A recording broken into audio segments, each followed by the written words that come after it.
the beautiful and extraordinary Selma Hayek plays Pina, and she's another character in the movie where you're not quite sure what's happening behind her eyes.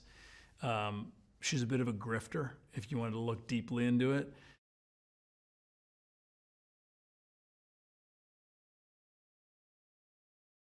Like anything, money can be a blessing and money can really be a curse. And so I think we see a family that runs out of good luck because they're all fighting over the last piece of bread. That's a big piece of bread, the business. So I think you see a family turn on itself, which isn't uncommon. The difference here is it's done in this hugely colorful, violent, murderous, comedic in certain parts, in a way. It is operatic, as I said.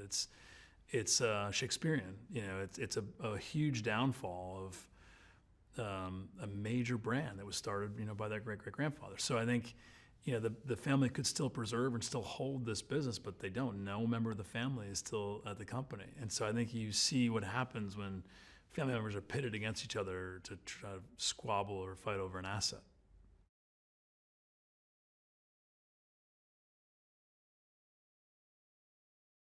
Transcends fashion. It's human relationships. It's, every core, feeling that I think people have that are wronged. It's like if you feel like you've lost power or you feel like someone's getting richer than you and you deserve it, I think the brand it's less about the brand and less about this fashion than it is about this infighting and who wants what in the power struggle.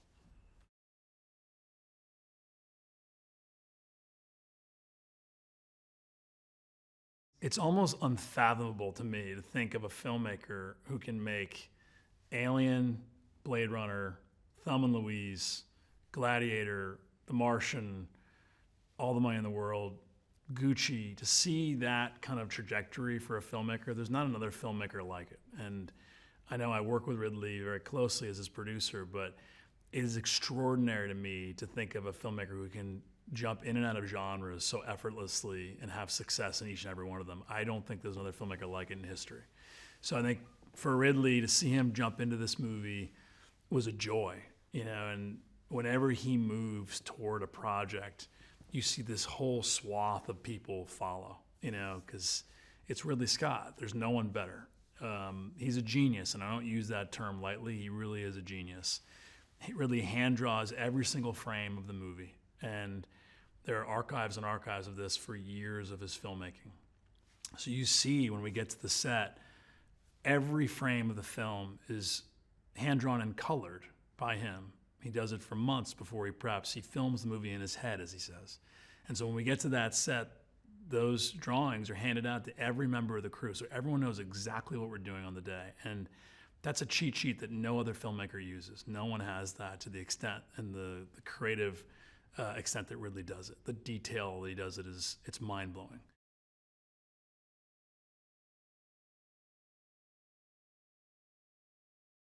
So I think the filmmaking team, to answer the question, Darius Wolski, Genty Yates, Arthur Max, Mark Huffam, Yana Cabroni, there's not a better filmmaking team in my experience in the world because it's reflexive. They know how to work with Ridley, and we do it so frequently. And the way we're able to do it so fast is because of Ridley's leadership and his preparation. There's no one else that does it like that as quickly as he does. No one else can walk onto a set and shoot 6 cameras in under an hour. Actors, filmmakers, writers, they all come to set and they're all flabbergasted.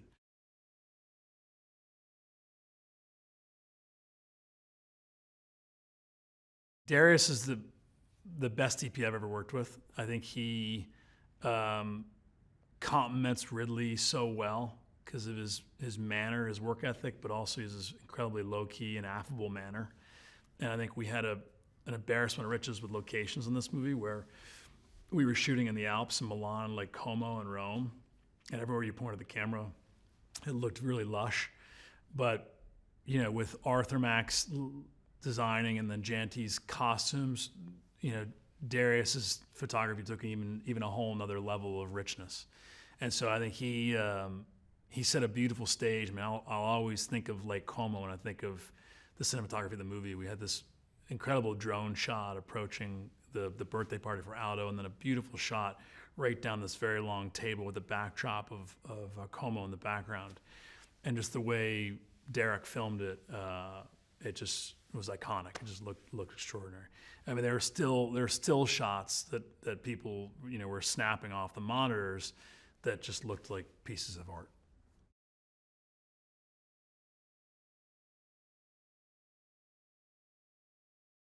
The Gucci brand were terrific to us. They gave us, carte blanche, opened everything for us, and that's very much in thanks to Janina Scott, her relationship with the Gucci brand and the owners, and she paved the way for both the brand to give us the ability to use the title and also the archives and all the fashion that's on hand. So Janty had a Herculean task ahead of her to both hit the authenticity of the period, to use all the Gucci archives, to recreate the archives, to put Lady Gaga in something like, 200 different outfits without repeating an earring or ever a piece of clothing. And I think you can see it on camera. I think you can see that authenticity, especially from the period, spanning decades. So that's a really hard task for a costume designer to, hit this so effortlessly to be able to deliver the Gucci movie with authenticity to character, to period, to what that actor did or didn't want, making custom suits for Al and Jeremy and Jared and Adam. I mean, it just was a major task.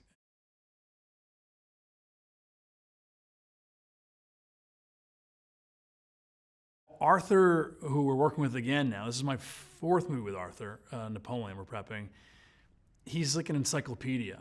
He has this encyclopedic mind of history and periods, and he plus Ridley, hearing the two of them talk when they walk into a space, we were at this cathedral this morning, and they both start talking about the genre, when it was built, what the influences were, who the leaders were at the period, and why that certain space is built that way. So when you have that level of history and knowledge that Arthur has, you can see it in the sets. You can see it in the pieces and the places and where you're going and what artwork's carrying which way. I mean, what it looks like in 70s or 80s New York in an Art Deco period in a stripped down white apartment that we actually shot in Rome, and how that has to look. What are those titular pieces that make you know where you are? How do you make the Alps look rich and opulent when they know that the Gucci family has tons of money? So I think Arthur's knowledge of all of these periods from years of studying and working really is reflected in the movie.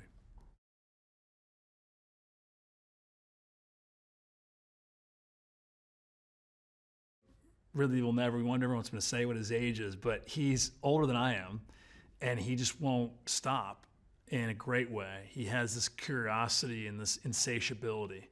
We have Last Duel coming out October 15th. We have Gucci coming out November 24th.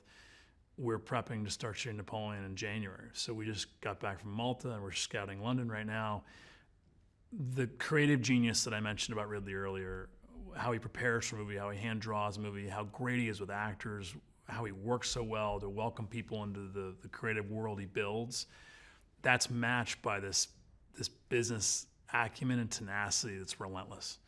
And that's why there's no one like him, and there never will be someone like him.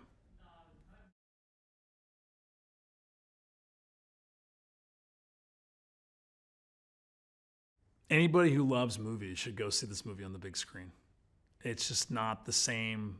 The fashion shows, Gaga, the opulence, the way it's depicted from the Alps to Lake Como to Rome to Milan, there's not a reason for you there's no reason to not see this film on the big screen for the experience of Lady Gaga in her second biggest leading role.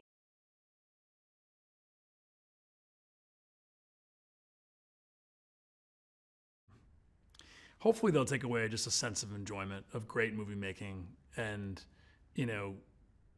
great artistry on all levels, from Ridley to Darius to Arthur to Janty to the performances from the actors. They'll see this great troupe of people that take their work really seriously, but have fun and want to create, a beautiful piece of entertainment. Story-wise, I think they'll take away that, money isn't everything. Control and greed certainly are attributes that can really kind of work against you if you focus on them too much.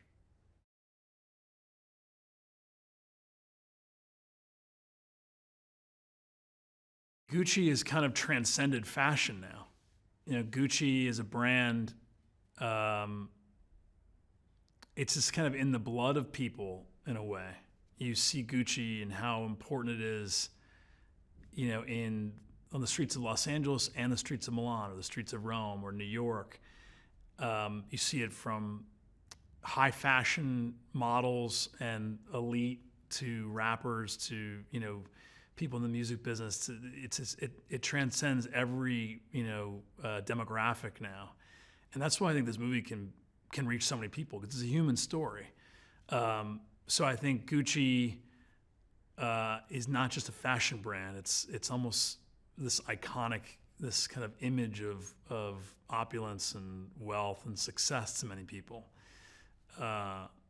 which led to the downfall of one of the people in the Gucci atmosphere, in the stratosphere, being Patrizia. So I think it is operatic again. I'll say, just to see this kind of tale to start with nothing and go up and hit that height and get too close to the sun and get too close to kind of that idea of wealth and power and everything that she wanted, and then have it just be deflated.